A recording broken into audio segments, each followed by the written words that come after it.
Isa na namang player na daig pa nga ang bigman kung maglaro na siyang napapirma muli ng Ginebra for extension sa team.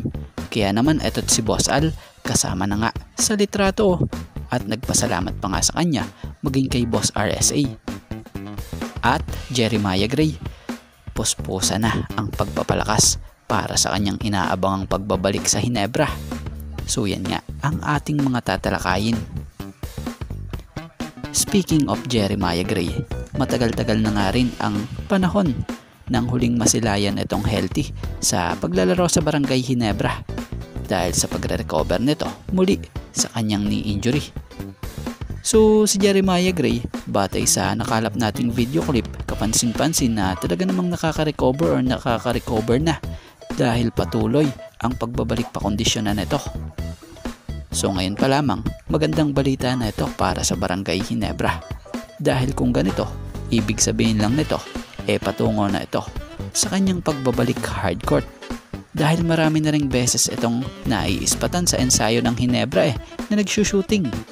Bukod dyan, kapag may mga laro ang Ginebra, ando na din siya.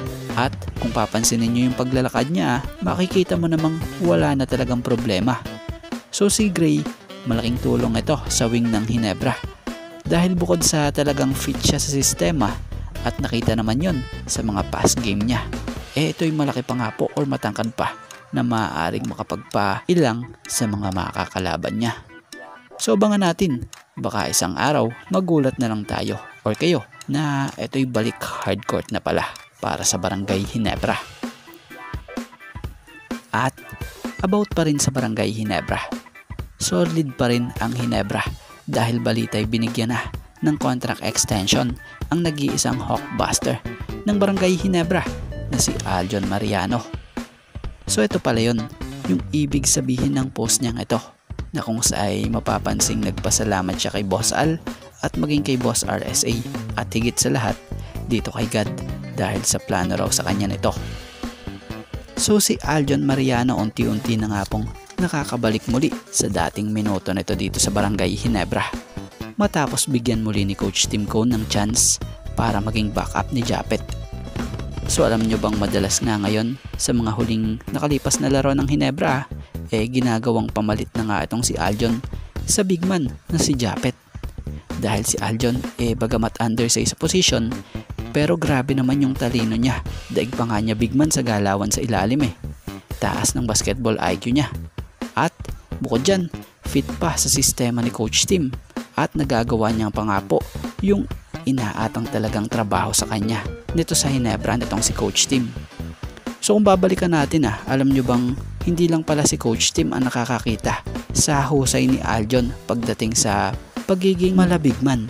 Maging itong dating player ng Ginebra na si Kirby Raimundo na kung matatandaan nyo dati na rin itong pinuna ang paglalaro ni Aljon Mariano na positibo. Matapos nitong sabihin na ito noon sa naging laro nitong si Aljon Mariano, maliit lang pero mautak, very efficient kapag nasa loob ng court. Ang lakas ng impact sa laro.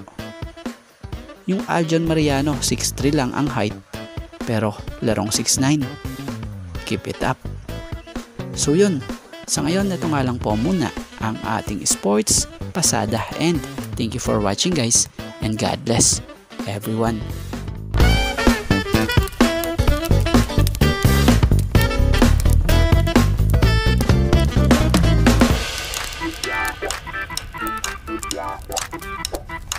Yeah.